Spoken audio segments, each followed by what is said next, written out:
இதுதான் முந்திரி பழம்.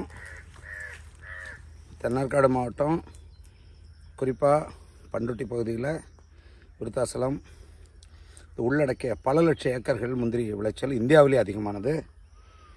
இந்த பழத்தில் பி விட்டமின், சி விட்டமின் எல்லாமும் அதிகமாக ஒருங்க பெற்றது. இது ஒரு மருந்து பொருள். உடலுக்கு தேவையான இந்த பருப்பு இதில் இருந்த பாருங்கள், இந்த கொட்டைக்குள்ளே உடைச்சா பருப்பு வரும். இந்த பழத்தை என்ன பண்ணுறாங்க தெரியுமா? தூக்கி குப்பையில் போட்டுருவாங்க. ஆடு மாடு திங்கும், பண்ணி சாப்பிடும், அப்படியே கிடந்து வீணாக மக்கி போயிடும். ஆனால் இந்த உலகத்தில் இந்த பழத்தை மருந்தாகவும் பானமாகவும் பயன்படுத்துகிறாங்க. ஆனால் தமிழ்நாட்டில் இருக்கிறவங்களுக்கு அந்த சுத்தமாக அந்த அறிவு கிடையாது. இது என்ன பண்ணியிருக்கணும்? கடலூர் மாவட்டம் பொருளாதாரத்தில் கடைசியில் நிற்கிது, வறுமையில் கடைசியாக இருக்குது, அதிக குடிசை பகுதி கொண்டது. இப்படி ஒரு இடத்துல இதுக்கு ஒரு தொழிற்சாலை வைக்கணுன்றது கிடையாதா? என்ன பண்ணுறாங்க?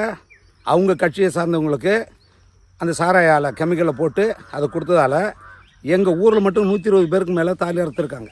அந்த சாராயத்தை குடித்து, அரசாங்கம் இருக்கிற சாராயத்தை. அதை சொல்லி தான் எங்கள் ஊருக்கு வந்த ஒரு கடையை நான் நிறுத்தினேன்.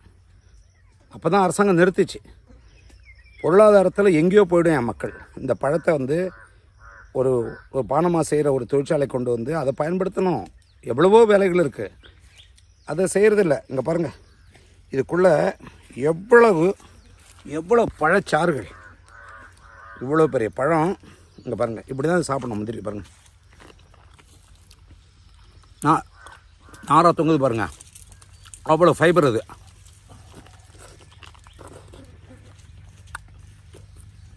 குடமாக உள்ளே பழச்சாறு. இதை